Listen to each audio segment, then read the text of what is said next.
Jesús dijo a sus discípulos: les aseguro que no quedará sin recompensa el que les dé a beber un vaso de agua por el hecho de que ustedes pertenecen a Cristo. Si alguien llegara a escandalizar a uno de estos pequeños que tiene fe, sería preferible para él le ataran al cuello una piedra de moler y lo arrojaran al mar. Si tu mano es para ti ocasión de pecado, córtala, porque más te vale entrar en la vida manco que ir con tus dos manos al infierno, al fuego inextinguible. Y si tu pie es para ti ocasión de pecado, córtalo, porque más te vale entrar lisiado en la vida que ser arrojado con tus dos pies al infierno. Y si tu ojo es para ti ocasión de pecado, arráncalo, porque más te vale entrar con un solo ojo en el reino de Dios que ser arrojado con tus dos ojos al infierno, donde el gusano no muere y el fuego no se apaga, porque cada uno será salado por el fuego. La sal es una cosa excelente, pero si se vuelve insípida, ¿con qué la volverán a salar? Que haya sal en ustedes mismos y vivan en paz unos con otros. Palabra del Señor.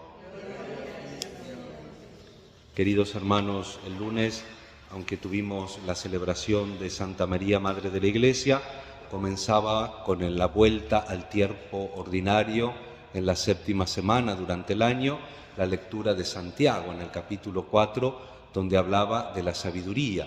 Después hablaba del tema de la unidad, tan importante en una comunidad, fomentar la unidad junto con el Evangelio de Jesús, ¿no? El que no recoge conmigo desparrama. Y se van acompañando mutuamente estos temas tan importantes que sobre todo, dice Santiago, tienen que ver en que nosotros siempre estamos deseando y no conseguimos porque pedimos mal, porque pedimos según nuestros deseos y no tenemos en cuenta cómo fue salvado el mundo. El mundo fue salvado por la pasión de Cristo, no por la buena vida de Cristo o por la instalación de Cristo en un poder humano, podríamos decirlo así, en un poder mundano. Por eso, casualmente, cuando Jesús dice que es el Mesías, lo dice fuera del territorio de Israel, cruza del otro lado del lago, porque el pueblo de Israel esperaba un Mesías político, esperaba una paz societariamente hablando de paz, no esperaba un reino espiritual, y para eso hay que trabajar, dice Jesús, trabajar con Él, juntar con Él, no desparramar. Ese es el sentido de la fe. Y la grandeza espiritual, ¿no? Ayer decía Juan que habíamos encontrado uno expulsando los demonios en tu nombre, y Juan dice contento porque el líder lo iba a aplaudir. Le dice, tratamos de impedírselo, dice Juan. Ya sabemos cómo era Juan, ¿no? El temperamento de Juan y Santiago, el hermano, cuando van a Samaria a pedir alojamiento porque van a Jerusalén, a Luján iba a decir, van a Jerusalén y no les dan alojamiento, vuelven y le dicen al Señor, Señor, no nos dieron alojamiento, ¿querés que hagamos caer fuego del cielo? Dice Jesús, otra vez ustedes dos, ¿cuándo van a aprender? Pero gracias a Dios, el Divino Maestro siempre tiene paciencia.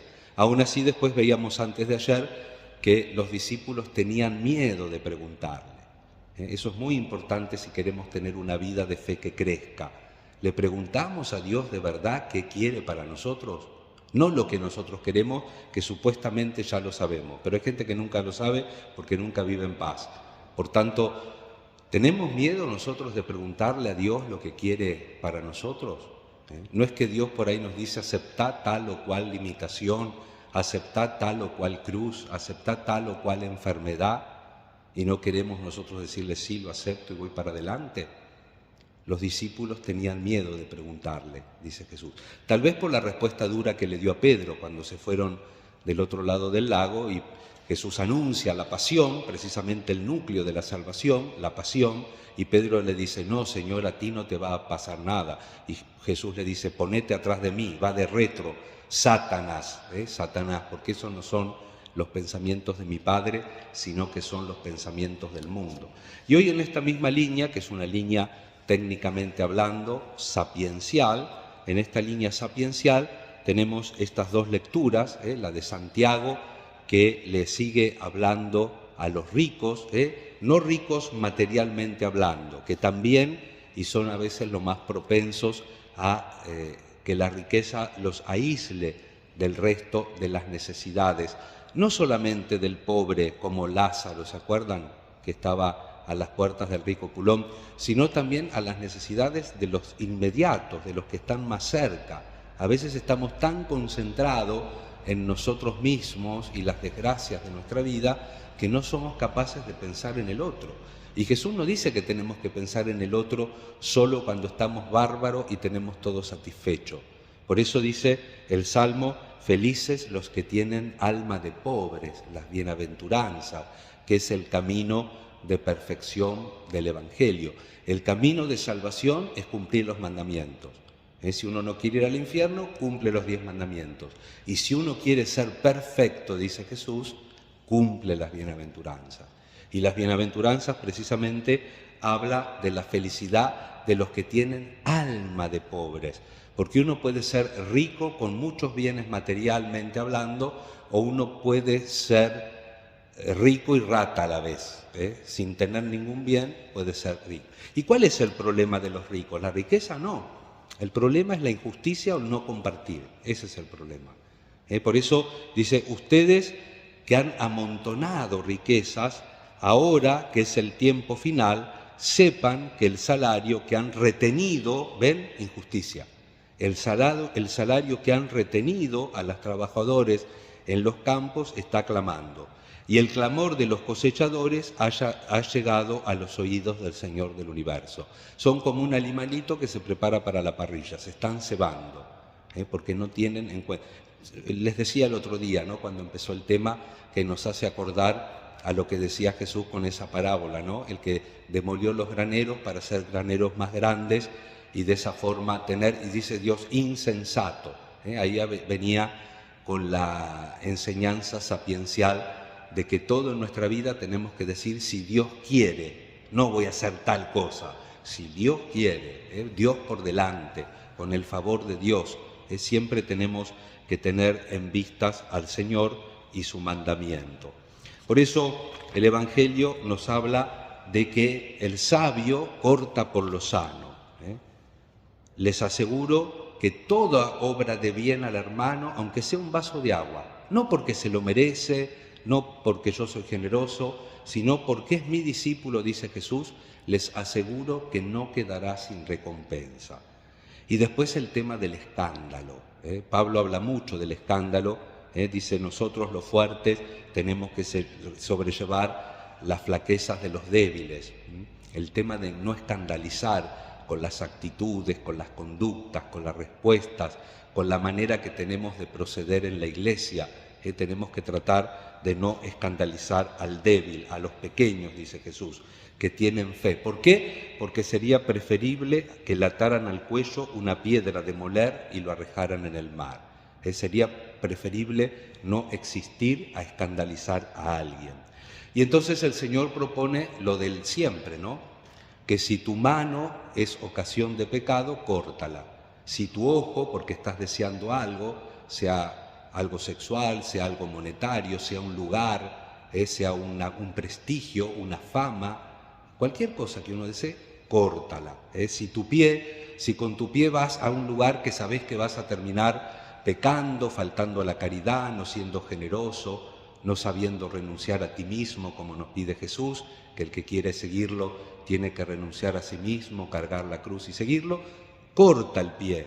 Lógicamente que no está hablando, porque si ustedes estudian en el catecismo el 5.º mandamiento, no matar, la amputación es un pecado contra no está hablando acá lógicamente Jesús. Lo digo también por las personas que después nos ven en el Facebook. Tenemos que entender la Biblia dentro de la totalidad de la palabra y del mensaje de Dios del Antiguo y del Nuevo Testamento. Y la última reflexión del Evangelio de hoy, para no ser largo, que ya lo estoy siendo largo, tiene que ver con el tema de la sal. Dice Jesús: porque cada uno será salado por el fuego. ¿Qué quiere decir la sal en la Biblia? No hace falta estudiar Biblia, el sentido común te lo dice. ¿Qué hace la sal? Purifica y preserva. Antiguamente, cuando no había heladeras, la carne se conservaba salada. Hoy también el bacalao muchas veces lo conservan salado. Preserva y purifica. Y el fuego, ¿qué es el fuego? El fuego es el castigo, el fuego es el sufrimiento, el fuego es la prueba. El fuego, los sufrimientos, te salan. ¿Por qué? Porque, dice, la sal es una cosa excelente, pero si se vuelve insípida, ¿con qué se la volverá a salar? En el caso de los que tenemos fe, si sabemos sufrir las contrariedades de la vida. El caso de los que no tienen fe, viviendo honestamente según su leal saber y entender. El caso de los que no tienen arrepentimiento, aunque ustedes no lo crean, hay gente, y no solamente artistas de la televisión, sino gente común y corriente, que creen que no tienen nada de qué arrepentirse.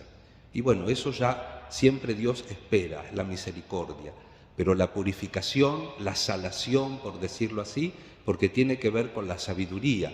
La palabra sabiduría viene de sapere, de salar, de condimentar, de dar sentido a la realidad. Y por último, hermanos, recordar que hoy en España es la fiesta de Jesucristo sumo y eterno sacerdote. Nosotros durante el año, así como hicimos el miércoles también la memoria votiva de San José, los jueves solemos hacer esta memoria de Jesucristo sumo y eterno sacerdote, porque es el día en que vienen los adoradores y también es el día en que rezamos por las vocaciones en la Iglesia, sacerdotales, religiosas y de laicos comprometidos. Y todos recordar que por el bautismo somos sacerdote, profetas y reyes en la medida que vivimos en la sapiencia, en la sabiduría de Dios, en la medida que nos dejamos salar por las pruebas y las contrariedades de la vida y en la medida de que damos testimonio auténtico de Jesús, estamos siendo sacerdotes, pontífices, puentes entre los hermanos y Dios. Que la Santísima Virgen, Reina de los Apóstoles, interceda por las vocaciones en la Iglesia y nos ayude también a nosotros en nuestra vida para convertirnos, para acercarnos a Jesús, para cortar, si tenemos algo que cortar, con mucha fuerza y con la visión puesta en el Señor, y que también escuche y atienda nuestras necesidades e intenciones. Que así sea.